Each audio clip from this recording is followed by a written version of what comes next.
Welcome back to Big Eddie Lodge for the second part of our adventure. Today we'll witness the incredible craftsmanship of log cabin building as Michaela and her family create a new sauna and spa retreat. Then we'll step into Michaela's traditional medicine cabinet to uncover healing plants and remedies, followed by a look at the survival skills she mastered for the History Channel's award-winning TV series, Alone. Finally, we'll head out for an early hunt with Solomon, where his deep knowledge of the land will guide us through the wilderness. What a beautiful morning. Gorgeous. We got good sun and everything. Yeah? I love it here. The sun, the leaves are falling, the temperature is just right for an early fall morning. Yep. So I see your husband's hard at work up there. Yeah. Yeah, you want to meet him? Sure, yeah. Come on, Leo. Come down. You're almost done? How long have you and Leo been married now? We've been married for 5 years now. Oh, good. Yeah. Good. And I understand Leo's from France. You have told me he's from France. Yeah, a southern French boy, all the way to northern Canada, but I'm pretty sure he loves it here. Morning, Leo. How are you? How are you doing? Pretty good, you? Good. I see you're hard at work up there. Yeah, we're trying to finish up the roof before winter, eh? Okay. Yeah. And what is this structure behind us? So that's the new sauna. So we're building a bigger sauna to have bigger groups in the sauna and be really good. We got a front deck here in the building. So have a hot tub on the front deck too, maybe, and yeah, it'll be great. How long have you been building log homes and construction and whatnot? I guess I started about 10 years ago, I would say. I worked in Norway for a while before I came to Canada, and now I'm in Canada. So I built a house over there, and now I'm building the sauna. So about 10 years, I would say, yeah. And who taught you your skills? So this particular notch is from Michaela's dad, Solomon. But I learned log building skills in Norway for guys I work with. So there's a few different notches you can make, a lot of different notches you can make. And what are the notches? What do they call these notches on the logs? So they call that notch Norwegian notch, but I never seen it in Norway. But no, they call it. But I'm sure there is one in Norway. In Norway there is like 500 different type of notch, at least, because it's really vast culture of log building. I'm sure this is part of one. Okay. And so how long have you and Leo had the log building business, Michaela? Well, we've been teaching log cabin courses for 2 years now. And before that, my dad was around Saskatchewan teaching small little classes. So this is something, family tradition that we've always wanted to bring the log cabin knowledge to people. Our courses are introduction, and it's just to really share that knowledge and culture of log cabins. And where do you teach them? Right here on site? Yeah, we teach our log cabin courses right here. So you get to come out to a beautiful wilderness location, and you get to stay in our little cabins here, and I get to take care of you. It's really nice. It's a really nice atmosphere when we bring people here. It's like a little log cabin family. Nice. I've enjoyed a couple saunas while I've been here. I'm looking forward to the new one. Mm-hmm. Is there anything we could do that I could get my hands dirty and try doing something, Leo? I guess we can try to find something, yeah? Yeah. All right, so we're in the sauna right now, in the actual sauna. This building, I'm gonna divide that building in three rooms, I would say. I have a layout on the floor. I'm gonna frame up a wall in here and in here. So the actual sauna would be this way, so you're right in the front of the stove. Right in the back. The stove is at the right place right now. So that's gonna be the whole sauna with benches, corner benches on 2 levels around this wall and the back wall, and the shower in the corner. And mainly this is the main entrance. So you come in here and you have that whole room or a changing room. I say with benches on the side, you can change up our towels, maybe a small sink to wash up and things like this. You walk in the sauna. And if you go this way, there's another door right here. You can open up, and that whole room will be a massage room, stretching room. If you want something made right, you have to do it yourself. So that's what I try to do here. A lot of what I do it myself. How many pounds is that stove? That stove might be, I would say 400 pounds something. It's all quarter inch steel. There's a big baffle inside. It's double plate. Those plates are only an 8 for more convection, I would say. Oh, okay. Less heat radiation. Okay. And is this where the rocks will sit? So that would be full of rocks, yeah, and a big bucket of hot water on top. Yeah. So now the next step for this building, I would say, is to put the chimney through the roof, and frame the wall. And I'm gonna build a concrete. I have some stones outside that I picked up from Cumberland Lake to have a base for the stove, a base and a backup wall. And I need to do that before it freezes. So in the next 2 weeks, I would say. Oh well, it's certainly coming along pretty well. This is impressive. And so how many people will be able to fit in this sauna here? I'm pretty sure we can fit like 10 people. 10 people in there. It would be comfy. And so if somebody was to come to ASCII Holistic Adventures, would they have access to the sauna? Oh yeah. This is part of the whole package. The retreat package is having the sauna. It's kind of our favorite part of this place. So that's the whole holistic part of it, is having a sauna. And I would love to do in the future sauna ceremonies.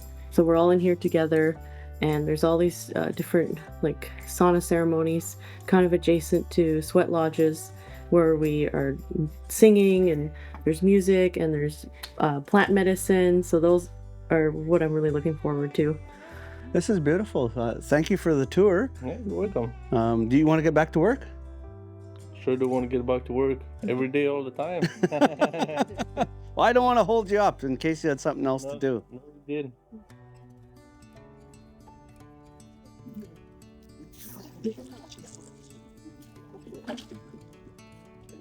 So this is the herbal room.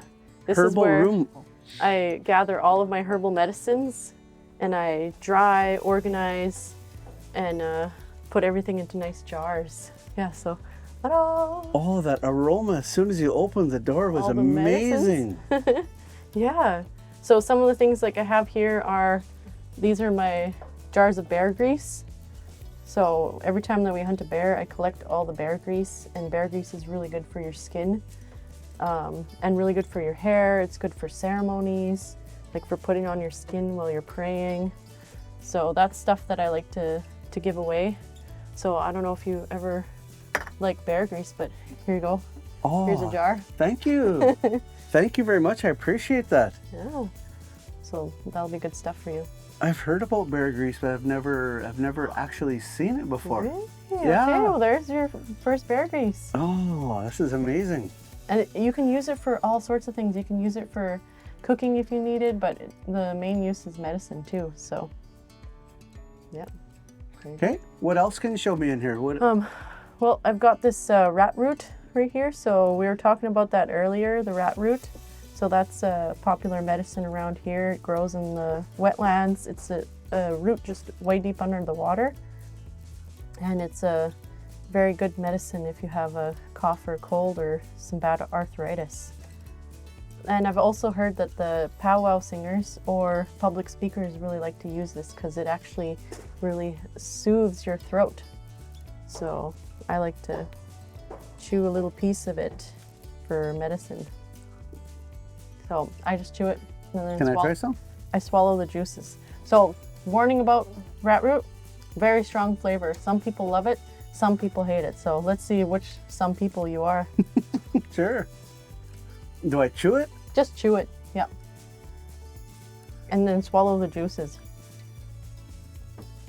And then you'll feel kind of like a numbing action on your throat, like you, as the juices. Definitely got its own flavor. Yeah. Do you have any of the berries that you said you were eating on alone a lot? Oh, yeah, I got some berries here. So these are some of the berries. So this right here, this is high bush cranberry. So this I ate a lot when I was out there. So up north in Nunavut, they call it mooseberry. And around here, they just call it high bush cranberry. So maybe have some of those. I just chew on them. More of a kind of a sweet and sour flavor. And these you said they have a lot of vitamin C in them? This has vitamin C, and this one is the rose hip. This one also has a lot of vitamin C, but the tricky thing about rose hips is you can't eat the seeds. So when they're all dried up like this, you can't really eat them. But you can make a tea out of it, and then that gives you lots of vitamin C and energy as well. So, but they call it the itchy bum berry if you eat the seeds. So I'll just give you that warning with the rose hips. Why do they call it the itchy bum berry? There's these tiny hairs on it, and if you eat too many of the berries, they'll just irritate your stomach lining and your intestines. So if you can imagine that itchiness, that's what happens. Okay. And then this berry, this is juniper berry. So we've got lots of this that grows around, and this is really good for your stomach. Can you eat that one? You can eat that one too. It has a pretty strong flavor as well, but that's real soothing to your stomach. Yeah, so I was eating those when I was up in Nunavut. It's really interesting that way up in Nunavut, as far as possible that you can go from here, and they had the same berries as around here. That I found really amazing. And that's chaga? What is chaga used for? So here is some chaga. This is a fungus that grows only on the birch tree, and this is a really good antioxidant. So they use this in cancer treatments, and that's one of the best natural cancer treatments that you can get. So it's just, this really kind of orange mushroom. There's a little bit of a dust to it on the inside, and on the outside it's just black.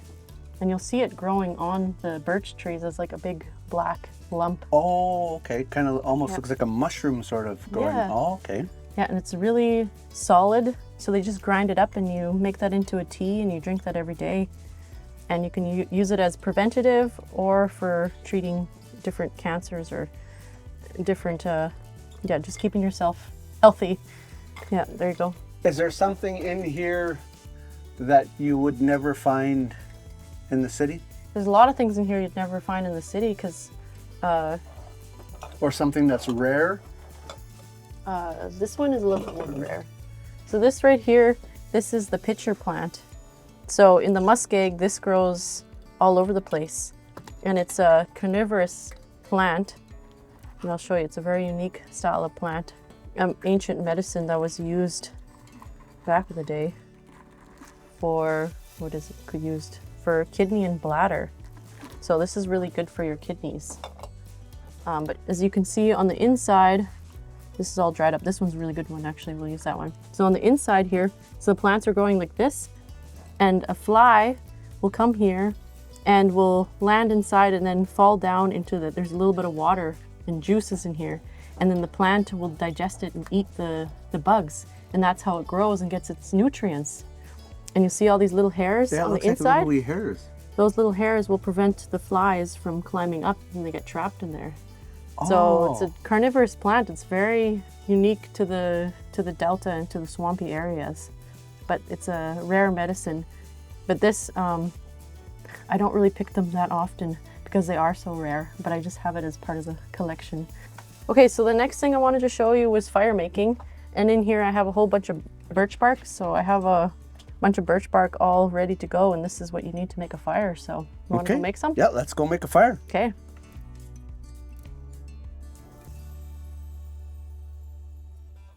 Okay, so this here is my practice shelter for alone.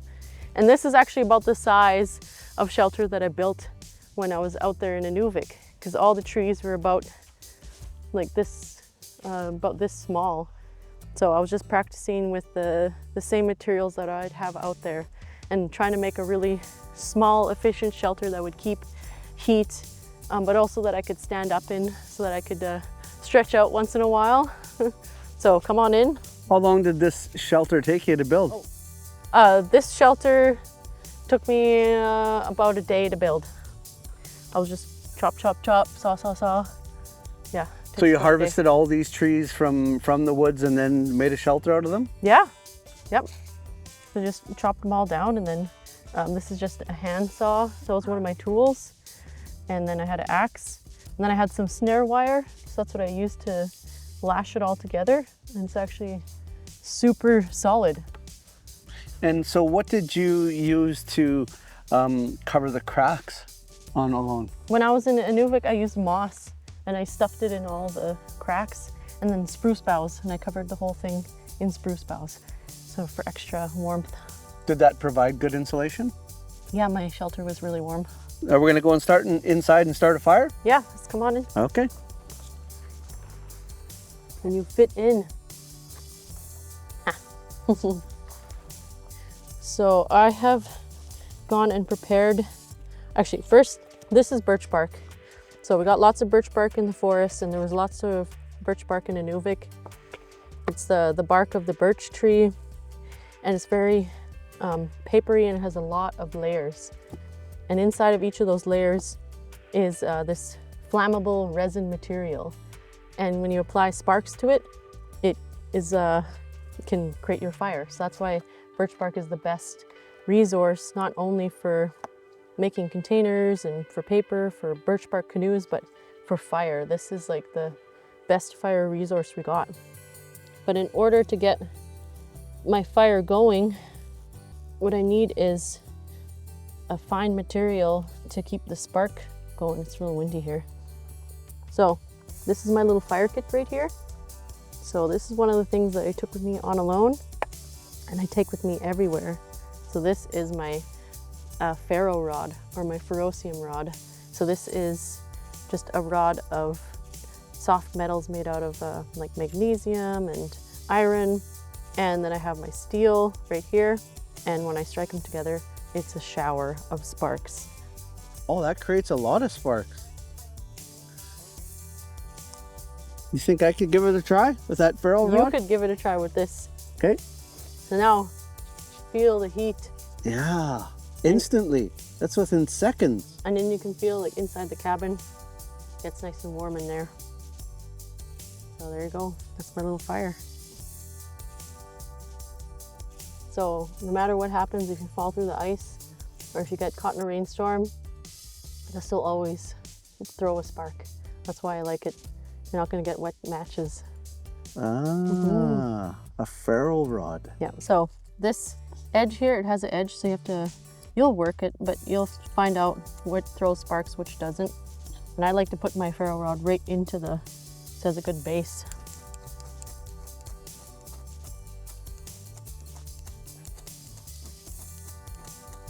You just keep doing it until I'm having fun.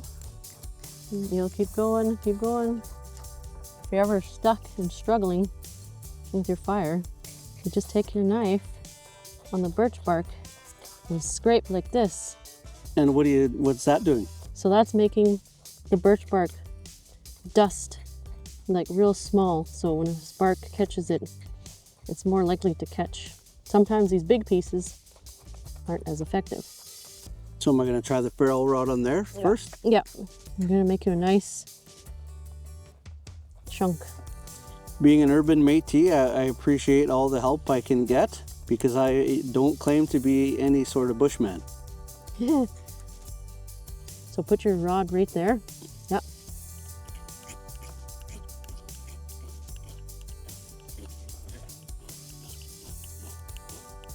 That's what we're talking about.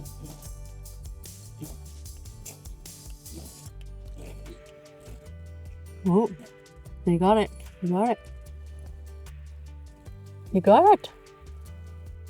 Oh, I made fire! you did. You made fire. Wow, that's Woo. awesome. Oh, and it's heating up quick in here. Yeah. I can make fire. I did it. I'm having a lot of fun here. You know, you've been showing me a lot of skills that I've never had the opportunity to try and participate in, like such as starting a fire like this and the bow hunting and learning about the berries and the various plants and the animals and the furs. It's been just an amazing time here. I'm looking forward to the morning and learning about the log building here with you and Leo. So let's enjoy the evening and we'll reconvene in the morning. How's that sound? Sounds good. Unless you want to do some fishing. Fishing? Yeah. Oh, I love fishing. There you go. Yeah? Okay. It's the same one. Oh, that's a little tiny. Nice fish.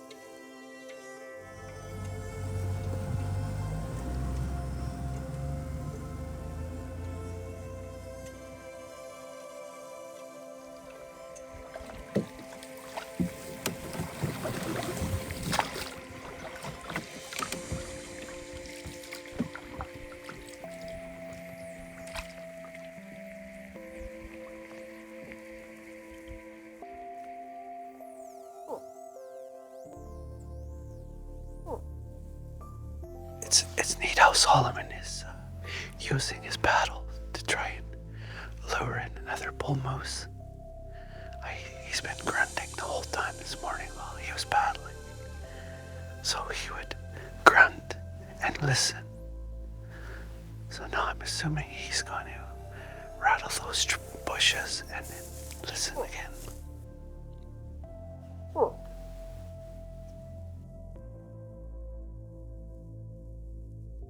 So when you were grunting, is that a bull call? Yep, and that's just to try and get a response. They don't sound like that. I'm too loud. Oh, okay. Moose are lower. They don't sound that way. It's more like.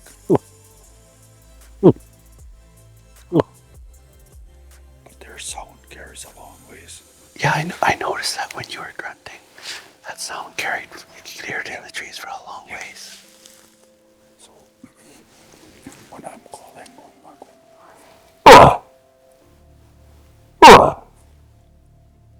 they don't really sound that like that. But that's as close as I can get until I hear the moose. Then I copy. Did anybody teach you those skills? Like, did your dad? I just did it on my own because that's how I heard them. I heard them move. First you make the noise to track them. And then once you hear them, then you copy them. Oh, okay. Yeah, you copy what they're doing. Because they're the moose. Right. What were you doing with this on the bush? Yeah, I'm just when they get fired up, they start to scrape. So let me. Of course, sir. This way, so it's thick.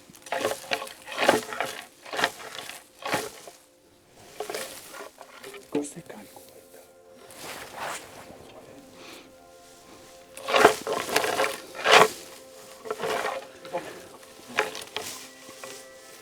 When a moose is doing that, why is he doing that? It's just the other moose will do the same thing. It's just that they're posturing. It's like you're in a ring. So is he trying to tell the other bulls that I'm the biggest You bull? don't go at the guy right away. If you make some moves, try to impress him. Same thing. Last night at supper, you mentioned wallows. What are wallows? Okay, a wallow is basically he digs. Like that's what I was just doing over there. So what happened? A moose will start to with his foot, right? He'll start to dig.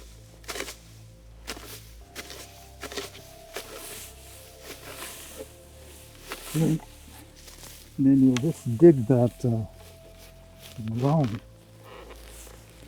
looping it up like this. Then he urinates in there. You'll have a series of them, like from where we came, maybe in a line, or in different parts of the area where he wants to attract the cows. The animals come there, the cows will get attracted to that, and then they'll lay in it, they'll dig in it. When the cow's ready to be bred, she'll urinate in there as well. So we don't have those bulls that much anymore because just the way we've been hunting. The seasons were too long. We became too greedy, I think. And we think the moose is unlimited. I think a lot of people think, there's no limit. We can just keep killing, but it doesn't work that way, right? How has hunting changed from when you were young till now? I would say in my father's time, when I was in his family, he really only took when he needed to an animal. Now it's more because the other guy did it. You know what I mean? Like it's not because you're starving. Almost like a competition? Yeah, it's almost like it's a right. Your treaty right, for example. I think a treaty right in my mind is if you really look after what you get and when to get it. It doesn't mean that you have this unlimited right to just keep harvesting and harvesting, which I think sometimes happens now. Before it was like, we need to get that moose because we need to feed the family, because there was no other food at that time, right?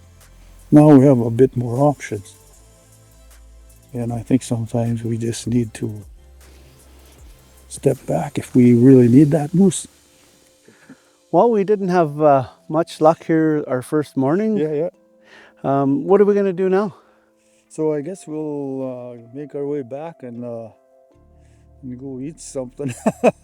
Have meet Michaela and Renee, talk to them, and we'll have a meal, and we'll see what we can do after that. Okay, I'll follow you. Okay.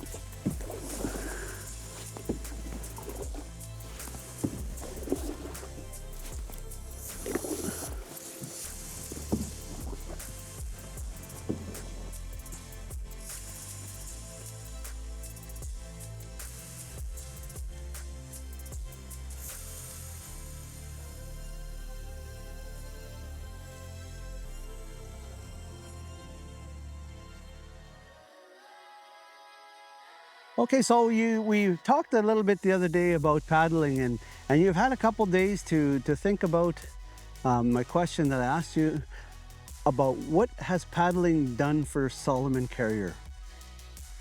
Being a paddler, a professional paddler, and that was my passion, to race around the world and Canada, North America here. And what paddling did for me was it made me meet friends and all over parts of the country. And it also taught me that work is important, hard work. And when you're competing, you have to train, you have to just get into the sport that you're in and be able to try and get better at it. And the main thing is it's just hard work, and hard work always will pay off. Sometimes, even if it doesn't, you feel good anyway, you know. I was lucky to be able to take my craft to the highest level, and it was all through hard work and also from the help of many, such as my family, of course. If you don't have support from your family, you need support from everyone. It's just not you, but the work that you put in helps everything along the way, and that's what paddling has gave me. It's just that just the support from people and my family, especially my wife Renee, and just to carry on that. Really, it was a tradition, paddling in my family, that I just was lucky to be able to carry it to the next level. And and it was through hard work, and I know how hard work will get you somewhere, and that's what it gave for me, paddling did. Well, Solomon, you certainly are leaving a great legacy behind for your children with paddling and being in the outdoors and carrying on that tradition. And you know, I've witnessed it now a few days here, and I've witnessed it before. So you're doing a phenomenal job. So you give yourself a pat on the back too. Oh yeah, well yeah. Well, like the other day, I got a chance to go out paddling with my little grandson Miles, right? And now I paddled with all my grandkids, and that was nice, you know, to be out there with him when he's only 4 months old, and maybe he can hit the water and keep going like I did, and our family members as well. Yeah. You know, it's a good life, and it keeps you healthy. And Where can people find your video? I have a little Instagram. It's called King Sol Video. That's where I post some of my stuff that I do out here, and I'm not a professional at it, but I just put little things out there to show people that I'm always out paddling and trying to see wildlife out here. And we happen to live in a pretty nice place in this Cumberland, Saskatchewan River Delta, and we're lucky to have picked this place. They picked us to make a living here, and I'm just taking little photos of the place to show people. Yeah, it looked like Miles was having fun. So if you would like to tune in to Solomon's Instagram channel, King Sol Video, and you can see him paddling down the Saskatchewan River with his grandson Miles.